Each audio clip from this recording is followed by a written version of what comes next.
Добрый день! Вы смотрите передачу «Акцент». С вами журналист Вера Макарова.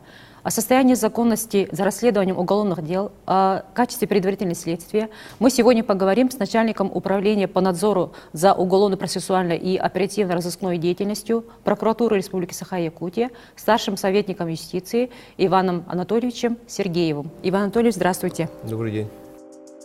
Сергеев Иван Анатольевич родился в 1972 году в селе Верхний Вилюсь Верхневилюйского района. После срочной службы в вооруженных силах поступил в Институт прокуратуры Уральской государственной юридической академии. В 1999 году начал службу следователем прокуратуры Вилюйского района. С 2002 по 2013 годы был прокурором Вилюйского и Ленского районов. С 2013 по 2017 годы являлся начальником отделов по надзору за органами Следственного комитета и правоохранительными органами. С сентября 2017 года начальник управления по надзору за уголовно-процессуальной и оперативно-розыскной деятельностью прокуратуры Республики Саха-Якутия. Иван Анатольевич, вот важной составляющей в деятельности органов прокуратуры является надзор за соблюдением законности и за расследованием уголовных дел. В прошлом году как обстоят дела за прошлый год? Ну, давайте, наверное, в первую очередь проясним, кто же у нас в республике является органом предварительного расследования. Это, конечно же, в первую очередь органы Следственного комитета. Потом у нас имеются органы следствия полиции. Кстати, органы следствия полиции, они расследуют основное значительное количество уголовных дел. В прошлом году, например, у них в производстве было более 14 тысяч уголовных дел. Далее у нас идут органы дознания органов внутренних дел. И уже идут такие органы, как служба судебных приставов и дознаватели органов МЧС. Состояние законности в целом на каких критериях базируется, на что основывается. То есть состояние законности — это на стадии возбуждения уголовных дел, расследования, направления в суд. Также одним из критериев состояния законности у нас является количество разрешенных и удовлетворенных жалоб на участников уголовного судопроизводства. То бишь на действия дознавателя, следователя или прокурора.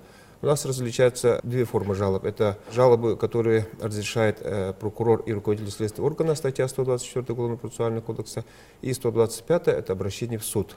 То есть, если взять по обращениям в суд в прошлом году, то можно отметить, что у нас количество обращений в принципе уменьшилось, но незначительно. То есть, если до этого было 164 обращения, то в прошлом году обратилось 156 граждан. Но количество удовлетворенных жалоб – это один из критериев законности и качества следствия.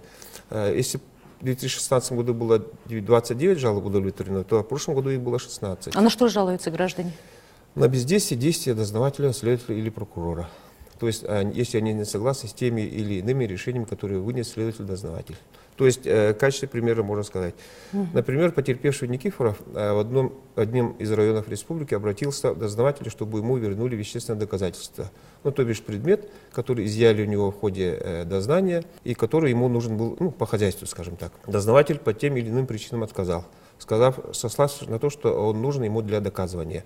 Тогда, когда при рассмотрении в суде было установлено, что это вещественное доказательство дознавателем было осмотрено и приобщено в соответствии с порядком к материалам уголовного дела. И суд установил, что в принципе для доказывания этот предмет в принципе он не нужен. И тем самым он удовлетворил и пошел навстречу этому гражданину. И вернули, да? И вернули, да. А так вот вещественные доказательства они должны возвращать, да, владельцу? Ну, это уже на усмотрение следователя-дознавателя. А сколько было необоснованного возбуждения уголовных дел по республике, если так таковые были? В прошлом году у нас количество отмененных постановлений о возбуждении уголовного дела, это в количественном отношении 130. Ранее было 160.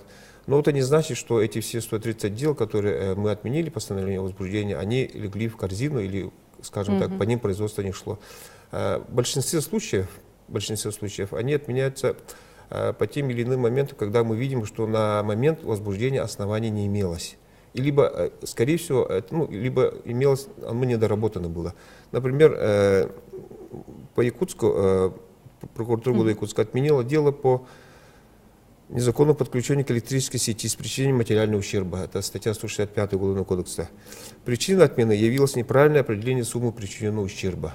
Но потом дело, правда, потом уже возбудили, уже правильно посчитав ущерб. Вот по таким моментам как бы для доработки мы отменяем. Но бывают и моменты, когда мы видим, что там состава преступления нету, и мы отменяем. Можно сказать, что вот если возбуждено уголовное дело в отношении кого-то, это не значит, что человек виноват. А то у нас начинается, когда дела возбуждаются, да, сразу вот человека обвинять. Ну, конечно, обычно, конечно. Да. У нас точку ставит суд. А сколько уголовных дел возвращено судами в прокуратуру? И на каких основаниях? В прошлом году у нас количество возвратов уменьшилось. То есть, если в 2016 году было возвращено 117 уголовных дел, то в прошлом году вернулось 93 уголовных дела. Тем более, что мы не со всеми возвратами судами согласились и обжаловали их. Из тех, что обжаловано, вступило в законную силу 56 решений.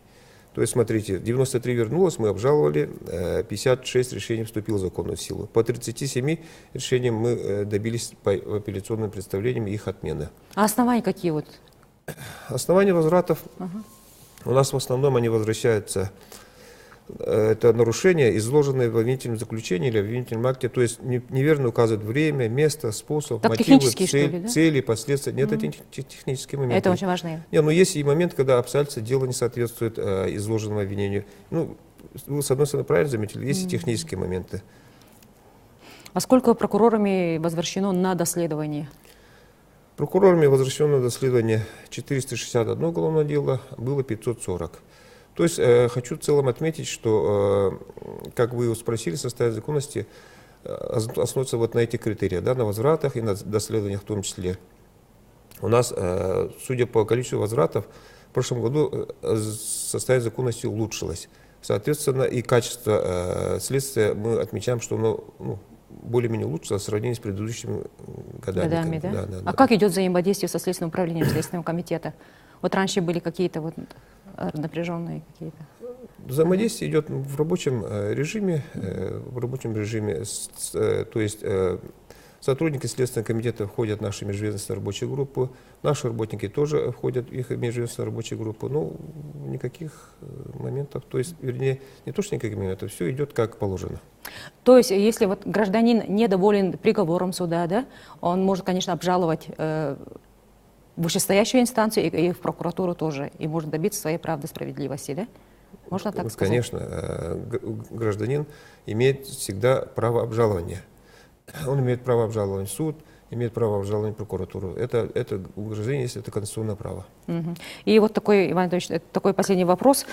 Сколько оправдательных приговоров было вынесено в прошлом году? И если выносятся такие приговоры, можно ли считать это большой ошибкой следствия и надзорной работы прокуратуры?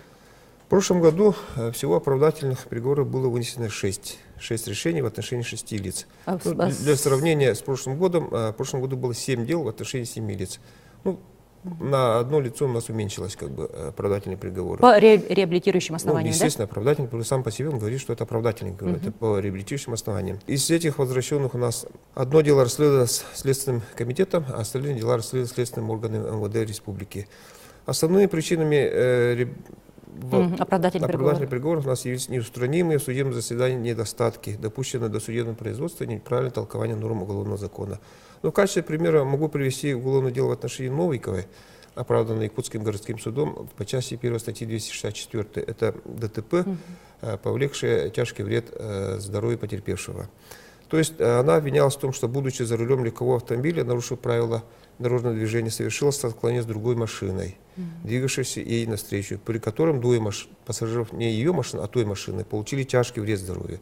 Суд, оправдывая Новикову, указал, что она не предвидела наличие недостатка дорожного полотна, то есть там яма имелась, и возникновение технической неисправности в виде повреждения колеса, когда она наступила в яму, вследствие чего автомобиль изменил траекторию движения и выехал на встречку. Произошло столкновение. Тут суд оправдал. Ну, с этим оправданием мы согласились. Иван Анатольевич, спасибо за участие в нашей передаче. Напомню, что сегодня у нас в гостях был начальник управления по надзору за уголовно-процессуальной и оперативно-розыскной деятельностью прокуратуры Республики Саха-Якутия, старший советник юстиции Иван Анатольевич Сергеев. Вы смотрели передачу «Акцент». До следующей встречи.